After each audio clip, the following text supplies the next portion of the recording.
Hey, bitch. Listen, girl, we got to talk about Real Housewives of Salt Lake. Girl, we got to get a claps up, get a claps up, get a claps up, get a claps up. Listen, them girls they did what they need to do, okay? They cut up in this episode, and we have got to talk about it because, girl, Brittany was gagged the hell out. Heather was exposed, and I loved it. I loved it, girl. We have got to talk about it. So make sure you're coming into the video. You are liking up the video, okay? And subscribing to the channel. Now let's talk about it. First of all, Angie opened up the episode because she's about to have an anniversary with her and her hubby. Can't remember how long. I feel like they've been married for 25 years. Don't quote me, but they're having an anniversary party, okay? Well, she invites all of the ladies, and she decided that she's going to theme this party mob wives because she felt as though it would be cute because Miss Meredith thought that she was a part of the Greek mafia. So she's like, okay, girl, I got you. Come to my, mob wives party. All right. Now, at some point, let me go and say this while it's on my mind. Meredith brings up the fact that her party wasn't really given the theme of like love and stuff. And I said, I kind of agree with Meredith just a bit because instead of you making your anniversary party more about you and your husband, I feel the theme was giving more about the other ladies. You know what I'm saying? More so mob wives, as if this was a party for them. You know, but just a little bit. So I see where she was coming from. And then you more so highlighted what she had to say. Saying you were a part of the Greek mafia. But anywho, I just want to highlight that the party was definitely nice, though, at the end of the day. So let's get to Lisa Barlow. She's surprised that she even received the invitation because her and Angie ain't really talked since they was in Milwaukee. So it's been some time, okay? She says that she's going through a lot, especially with her son being away, him being sick, them having to figure out what's going on with him. So right now, for her to learn from Heather that this girl was over there critiquing her parenting, she's like, it's just not the right time. Like, any time is a bad time to talk about my parenting, but right now I'm especially sensitive, knowing that I can't actively be a parent to my child that's all the way in another country or whatever, okay? So she's feeling a way about that, okay? Meredith and Whitney, they meet up, and Whitney immediately apologizes to Meredith, as she should, because you did get it wrong. I mean, hell, I even got it wrong. Like, Meredith did not start this. She may have helped spread it, but she did not start this. She didn't bring it to the group. It was Miss Lisa Barlow that brought it to the group. So you definitely owe Meredith an apology. She then goes on to tell her that she believes that Lisa brought this up intentionally to try to hurt her. Now, before she said that it was Lisa, she said, I feel like somebody brought this up intentionally to hurt me. And then Meredith was like, well, who would you think would want to hurt you? And I'm like, Meredith, stop playing. Who would you think would want to hurt her? You the one that sat down and heard it from Lisa first. Okay, but I guess you don't know that she knows that already. So, anywho, girl. So she tells her, and Meredith says that, listen, you need to make sure that your sources are credible because I would hate for you to put this off on this woman and accuse her of doing something that she may not have done. And then you got to turn around and apologize for it. Okay, so you might just want to be real careful and make sure your sources are right. And to hear Meredith say that makes me question, do you know who really did it? Do you believe that it wasn't Lisa, but you know who did feed this information? Don't know. All right. Meredith also said, Lisa, at the end of the day, BIT, I don't want shit to do with it, girl. Leave me out of it. All right. She says that she feels like Whitney is trying to get her on her side to go against Lisa. And I said, well, in this moment, I don't think that's what she was trying to do. Now, when she met up with Angie and they were over there talking to you at the hockey game, talking about Lisa, and more so for me, it was Angie saying, are you sure you could trust her, especially after she sat up there and said so much stuff about you? So I feel like maybe in that moment, yes, but in this sit down, I don't think that's not what I'm getting for Whitney in this moment, okay? Anywho, there's that. Let's get to Mary and Robert Jr. because Robert Jr. ain't been answering her call. She been blowing him up, checking up on him. He's feeling like he a grown man. He ain't got to answer the call. He out there with his wife, but he's still at the house with his mama, okay? Mary still treats this boy, like he is a baby when he's grown at this point. I don't know if he's over 25 yet, okay? Because I still be feeling like they babies just a little bit, okay? When they under 25. But he did go off, get married and stuff.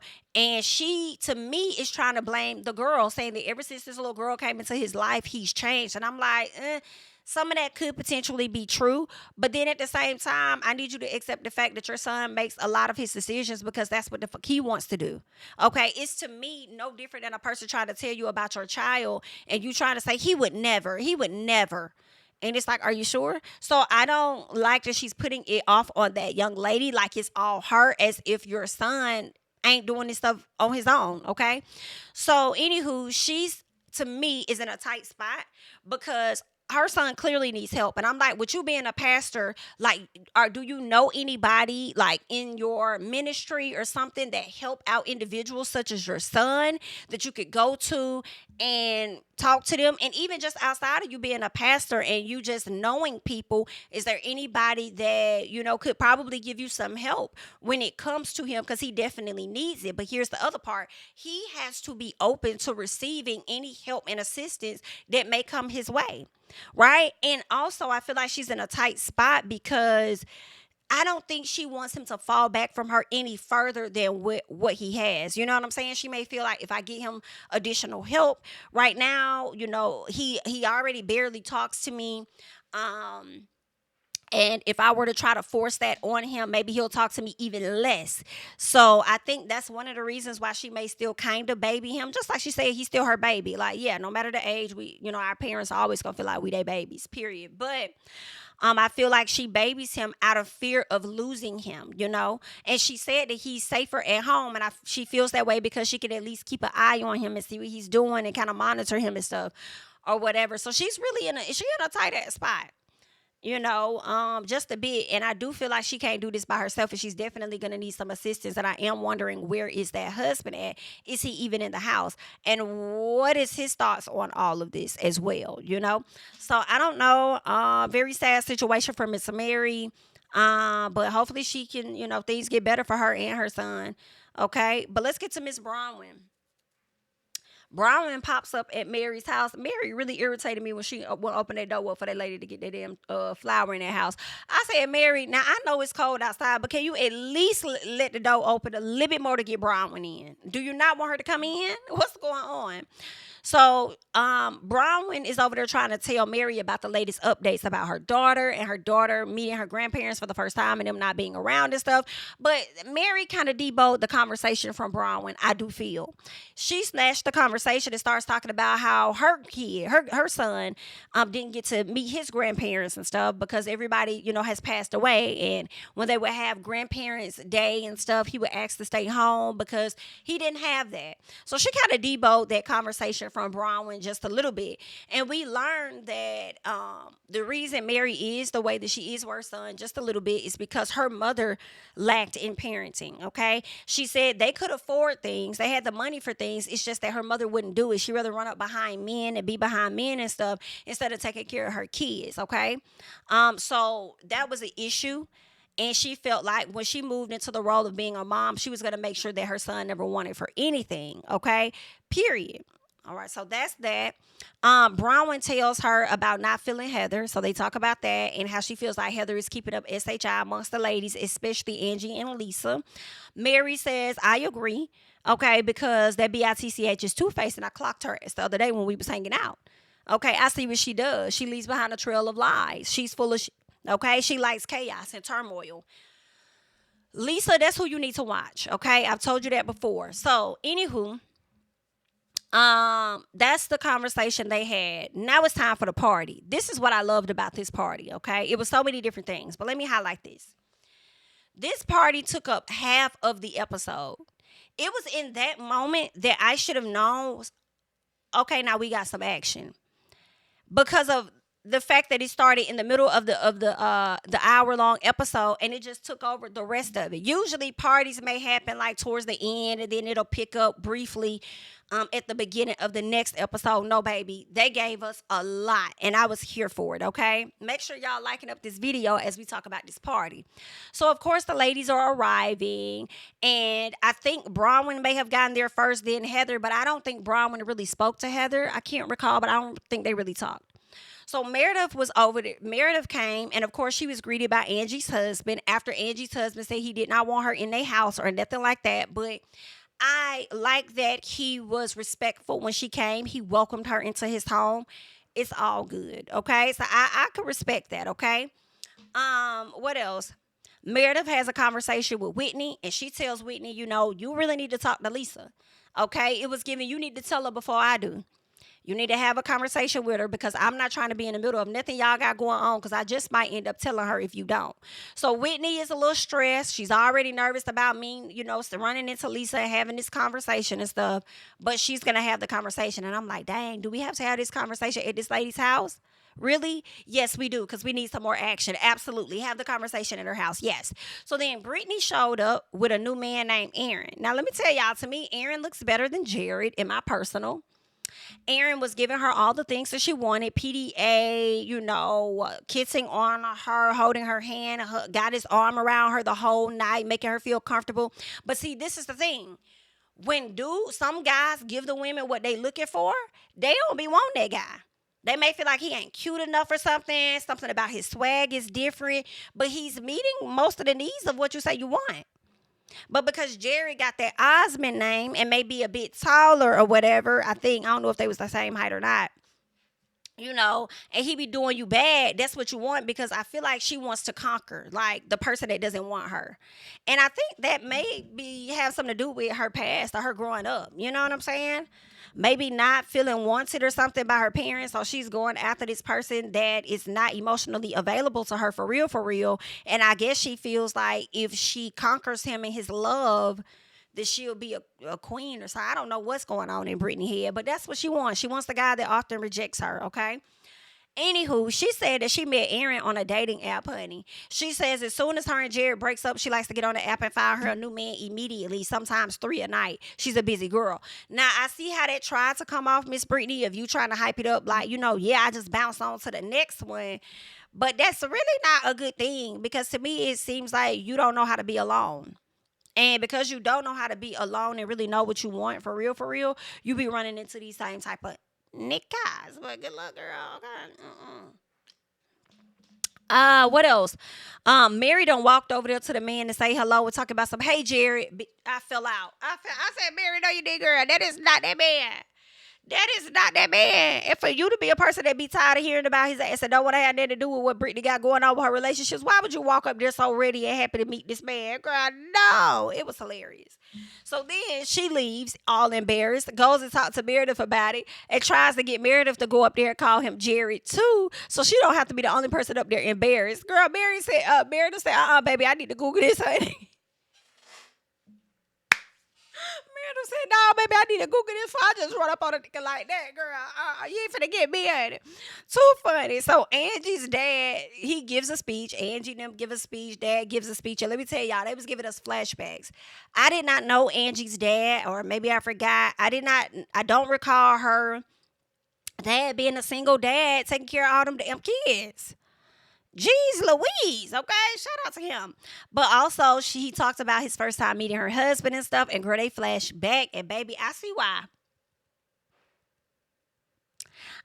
Angie was all on that man, okay? Because he was definitely giving fine, in my opinion.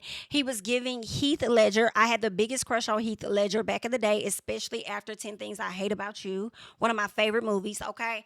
So, listen, that man was giving Heath Ledger, and I was like, yes, girl.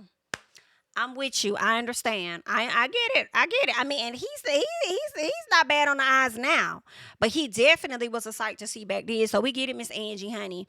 Anywho, Bronwyn tells Angie about Heather being messy, okay, and keeping a wedge in between she and Lisa. Now, I was here for it. Now, I know I have been feeling a way about Miss Heather running behind and telling people stuff, and different situations where I may not have supported people, running and spreading other folks' information. But bitch, I was here for this. I said, yes, Bronwyn, I am walking with you. Where would you like to go? I'm going. Okay. Bronwyn goes over there. She gives Angie a heads up about Heather being messy as hell. And I said, tell it. Let's talk about it. I loved it. And I was so glad to see Bronwyn clock what it is that we see as viewers. Like, she's being messy as hell, and I love that the producers are showing it exactly as it's playing out. Like, okay, so do you see what I see? We see you, Heather. You're not giving us none of your storyline, but you spreading stuff amongst everybody else, okay? Instigator. So I love that, all right? She says Heather starts fires and she likes to watch them burn. I said facts. Absolutely. So in the midst of that, Brittany over there kissing on Aaron and stuff like that. Aaron all over her. She loves it. Brittany tells Meredith that she wasn't mad at her. They do have a talk. She says, I wasn't mad at you. And I'm like, are you sure? Because you damn sure told Lisa you was mad at her. Now she's saying she was just in her feelings because of the breakup and everything, that happened with old boy. Okay, so there's that. Lisa, so as they're talking, Mary comes over. She jumps into the conversation, and Mary's like, "What y'all talking about?" It was like, "Oh, we talking about you." Then they said, "Hey, just kidding, girl. We not talking about you. I forgot you gonna see this on camera." Listen, girl, we was talking about some things, but I want to talk about the fact that you was about to jump down my throat the other day when we was hanging out. And Mary said, "That's because whenever I express my grievances, you like to always take the side of the other person, and I don't like that. I don't like that. So I had to call you out about that, okay?" Mary, Lisa is like, "Well, I feel like you were saying things that were really hurting Heather." So at the end of the day, if she is saying something that hurts Heather's feelings, it has nothing to do with you because ain't nobody talking to you. Okay, it's between Heather and Mary, period. So then Heather comes over there. Mary says what she needs to say to her face. She says Heather leaves behind a trail of lies. You always lying. Heather says, I don't be lying. I'm not a liar. She's like, yes, you are. If you don't want me to do that, then Beyonce, you need to quit lying or whatever. Heather says, Mary, that's very hurtful. It's very, very hurtful. And I don't like that you do that. So they over there just doing all of this. And then Lisa's like, okay, so are you done? Like, have you said everything you need to say to us? And she was like, yeah, I think so, I guess. I mean, it depends on what y'all say back to me. I mean, you say something to me, I'm gonna come back at you. But I mean, if y'all done, then I guess I'm done too. Well, then can we hug it out? And Mary's like, oh, I don't do that. Scoot back just a little bit. Don't put your hands on me, girl. I'm not ready for all of that right now. You bitches is fake, and I'm not in the mood to act fake with y'all right now. So I don't know. So well, okay. So that's what that was given. All right, now let's get to Angie. Angie talks with Heather. She confronts her, and Heather tells her that she was making digs at Lisa. Like, girl, you was making digs at Lisa. Okay, like I don't think that was cool. Okay, I feel like you ain't got her back no more. I feel like it's deeper than what's being on the surface. I don't know what's going on with you, but girl, it's not cool. So Angie tells her, well, girl, don't you think that's being a little messy and flip floppy? And I said, well, Angie, although I'm with you. But girl, I do have to moonwalk a few episodes back, okay? When Lisa had told you she didn't like how you was acting with telling her tea over there to Miss Whitney, and that it was giving flip floppy. Remember when Lisa said you was flip flopping, and now you over here in your feelings because Heather over here flip flopping? See, this is why I have to be on the side of everybody and not just one person, because at different times, different things make sense, okay? All right, so I'm with you on clocking Heather and her messiness, because it is giving trying to drive a bigger wedge between y'all, but at the same time, you don't like it when it's you now. Okay, okay, it's giving a little piece of comical. So anywho, Heather asked Bronwyn, because she goes over there like, let's go talk to Bronwyn. And then Angie said, well, let's do it then. Let's go talk to her. So Heather asked Bronwyn, why is she getting in her relationship with Angie and her? I said, no, you didn't. Not you sat up here and asked this woman why she getting in the middle of y'all situation when you're getting in the middle of her situation with Lisa. Even if she is coming to you, you could draw the line and not share information back and forth. So it's funny because now what you did, you don't like that somebody else doing it to you. Everybody is hilarious on the cast, okay? Very comical. So anywho, Heather tells Bronwyn that she's out of line, and Bronwyn says, oh girl, I'm not out of line. I'm never out of line, girl. The problem is, see, you think you so far ahead of the line that you think you in charge of the girls, and you really not, BIT. That's your motherfucker. Yeah, it is. That's your problem. You giving messy. That's what, and I'm gonna call you out like I see it, okay? And I saw your card the day that you did not have my back, but you wanted to run and go tell Whitney something about me, and you didn't have my back, girl. I'm on your ass for the rest of the days of this episode. Understand? Don't, because you're not in charge of. Now you might be in charge of these girls, okay? Now you might run them and tell them what it is, okay? And they may not be able to see through your shit all of these seasons, but girl, I have barely been here, and I see you for your works, okay? And I'm just letting you know that your work's not gonna work on me. It's not gonna go down. It's not gonna go down. Not over here, baby. Okay, Bronwyn. Bronwyn. Ooh, yes. I'm here for Bronwyn, y'all. That's my girl. I didn't know if I would be, but I am here. And it's weird because it's giving a bit of a breakout star just a little bit, even though she, like, it ain't like she started in the beginning with the ladies, but she's having a breakout season for me. The vulnerability, the honesty, the clockation. Like, girl, I'm here for it. Okay, I'm here for it. What else we got? So Jerry Osmond, girl, this man decided to, just when we thought that we was really like, yes, Heather and Bronwyn and sat up there and went in on Heather. Oh snap! Wait a minute, what's happening, girl? We see Jerry. Girl, I had to pause and start clapping. I was like, who did this? This is everything. Like, I'm screaming. This is like, like, y'all thought Brittany gasped. Baby, I was gasping too. Like, what is going on? Huh? Who invited this man? Do you know that this is somebody's anniversary party and we never knew you to know Angie or her man? But because her man does a lot of people's hair, I wasn't sure if maybe there was some connection. Child, please. After we saw Miss Brittany over there looking shook the fuck out. I mean, shook the hell out. Once Lisa said, do you know who just walked into the door? She was like, oh, okay, about to drop everything on her, including her panties, honey. When she saw this man walk through the door, child, we find out that Justin is just as messy as his wife.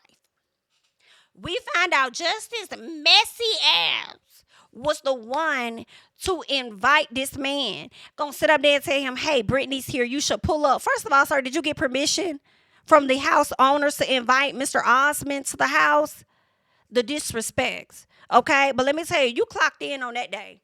You made sure Whitney was gonna get her checks on that day, honey. And I'm here for it.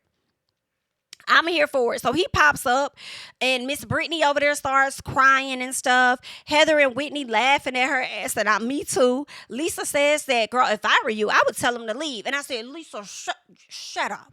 Shut up. Don't you better say nothing. You know why? Because that BITCH sat up there and wanted to be mad at you for her own actions, in my opinion. Always coming back telling y'all everything about Jerry, but don't want y'all to have an opinion or none of that. So listen, don't tell her that. Don't just watch it. Just watch her explode and whatever else, but don't give her no advice. Let her be the fool that she has been. Don't even say nothing. Okay? Anywho. Jerry says that he didn't mean to come interrupt her day. I said, boy, shut the hell up. That's exactly what you came to do. We saw the messages. You came to disrupt her stuff. You felt the way. You need to stop playing games. Either you want her or you don't. Girl, it's giving Tia and Tamara. What she said, it's these games you keep playing. One day you want them, the next you don't. One day you're into them, the next you're over them. You're not mad because you think I like Tyreek. You mad because you still do. Okay? That's what's going on. That's what you got going on, Mr. Jerry. Make a decision. What do you want to do? Okay? Damn. Anywho, so he talking about he ain't coming to interrupt her date. Brittany asked him, why are you here? I said, to be messy. Because he damn sure ain't there to try to save you. For real, for real. He's there to make your life more in shambles than what they already are. Okay? That's what he's trying to do. But he does go on to tell her that he misses her. But you had to know that she was there with a date. So you came there just to let her know that you missed her, but not to come there to sweep her up off her feet or nothing. Oh, she says, see, this is the part that be confusing me because I be trying to move on from you, but then you show up with this type of energy. But then even with you showing up with this type of energy, you really ain't telling me nothing that I really trying to hear for real. So I don't know what the hell to do. And he said, well, you ain't got to know. Let's go ahead and go back inside because you the one that got a date. So I'm like, okay, Jerry, I don't know. He got to go. He's just too damn confusing, okay? And Jared must have some good DICK because I can't. The shambles he got her in is crazy.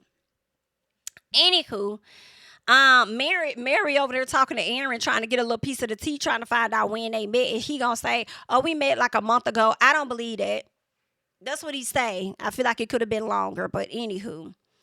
Lisa and Whitney, they go talk, okay? So Whitney asked her about her necklace. And she was like, girl, you know you left your necklace behind? And she was like, yeah, I know that. I mean, it was accidentally. She was like, oh, so it was accidentally and not intentionally. She was like, yeah, girl, it was given accident. I said, Lisa, stop lying. We could be honest right here. It's okay to tell her, BITCH, I left it behind because I wasn't fucking with you. Okay? And you know that. You know that, right? So then Whitney tells her about the info that she learned. Now, Whitney did not accuse her just yet. She just was telling her about the information that she learned, okay? As she's telling her what she learned about her jewelry line, Lisa immediately blows up. The fact that Lisa blew up made me think, one, are you guilty? Because based on this blow up, could you at least let her accuse you? Because Whitney was like, "Girl, I ain't even accuse you yet. I'm just telling you what it is that I heard. So why are you blowing up? Like, you blowing up so immediately and going off is giving guilty. Okay." But also, by the time Lisa yelled at her the last time and said, "I didn't do this to you," I'm like, okay. One, she did not accuse you, but she did ask you. So when when things didn't go your way, you don't try to bash your friends through the blogs or whatever. And she was like, "No." I'm also wondering if Lisa feels like, well, you ain't got to accuse me. I know you. I know how you move, and you're going to be moving in a direction of blaming me, and I'm trying to stop you right there. Like, bitch, wrong road. Don't go down that road like it wasn't me. So I don't know what to take from it, but what I will say is this, Whitney. Whether Lisa did it or not, I do feel like you're not going to get the truth. If she did do it, she's not going to tell you she did. Okay? And if she didn't do it, she didn't do it, and you may not be willing to believe that she did it. I don't know, but I feel like take it for face value and be on some touche type shit. I said what I said about you as a villain. You did what you did about my business, even though it ain't stopping a damn thing. So we'll let bygones be bygones and just keep it pushing. All right? And start with a clean slate and then go from there, in my personal, okay? Now, Lisa goes to the extreme, calls cybersecurity, wants to start a lawsuit, this and that. I'm going to send you a bill. Just saying all kind of stuff to Whitney, when it comes to this situation. All right. Then she includes her husband, where I feel like Lisa was wrong, in my opinion. First, like, you did it with Angie, bringing up Electra. Now you bringing Whitney's husband into it, and I feel like y'all beef should have been y'all beef. I understand you're frustrated with her, but even with Whitney being frustrated with you, she ain't saying that to your husband. So you go over there and talk about some Justin. How do you deal with this? She's a liar. So he's like, she's not a liar. Yes, she is. She is a fucking liar. And he's like, of course he's going to defend his wife. You're calling her a liar in front of everybody. So he's like, she's not a liar, Lisa. So as he's kind of walking towards her husband is like, yo, bro, you need to chill. Like, back up off my wife. Now, I don't think that her husband was really wrong in telling him to back up.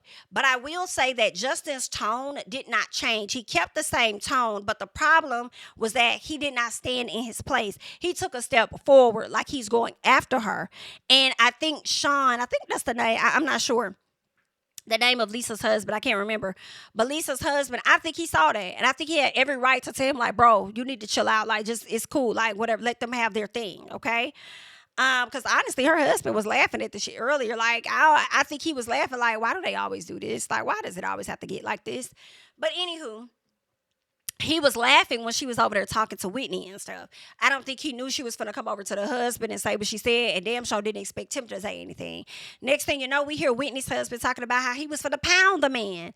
I'm like, girl, now see, this done went left. Now y'all over there having to grab y'all husbands, and the husband's about involved in the bullshit that y'all got going on. But of course her husband's going to say that she's not lying because he was sitting right there when she learned the information that she learned, okay? So what it sounded like on the call, and correction, because I thought that Adam was from the VL podcast, but people told me no, it's Up and Adam, the YouTuber, okay? So shout out to him.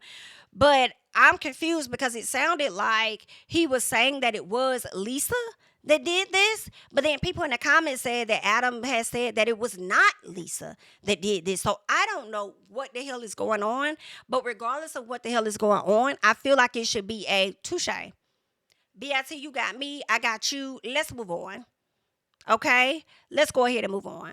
But that's just where I'm at with it. You guys leave your thoughts and comments down below. I know you're going to do that anyway, because that's just how y'all is, okay? I'm Jamie, that's me. Don't forget to like, comment, subscribe, share my videos. Follow me on Instagram and on Twitter at JamiThatsMe, and I'll catch you guys in the next one. Bye-bye. King of my city and cul-de-sac. Coming out swinging like Soldier Ray. Leading my people like quarterback. Boy, I study this shit, I'm an almanac. Had to get up and grind. Knowledge is booming, I'm here to apply. Came with the chip and the dip, it just single the mind. We finna do more than survive. I need my check. Spinning the block for the Gouda. We hitting the jeweler to flood out the net. We don't do beef on computers, I'm straight out the sewer. We come when you rest. Niggas be looking perplexed, so keeping my foot on their neck. No map, I trust my gut for the quest. With drama, I'm fully abreast. I was ready for years and they died of me. All of a sudden, they tell me they proud of me. I've been dropping these haters like calories. Cross them out, I came back with some boundaries. Stand for my honor, but too raw, no corner. Packing the stick with a drummer. Wanna catch my bad, won't fumble. I done came too far to be humble.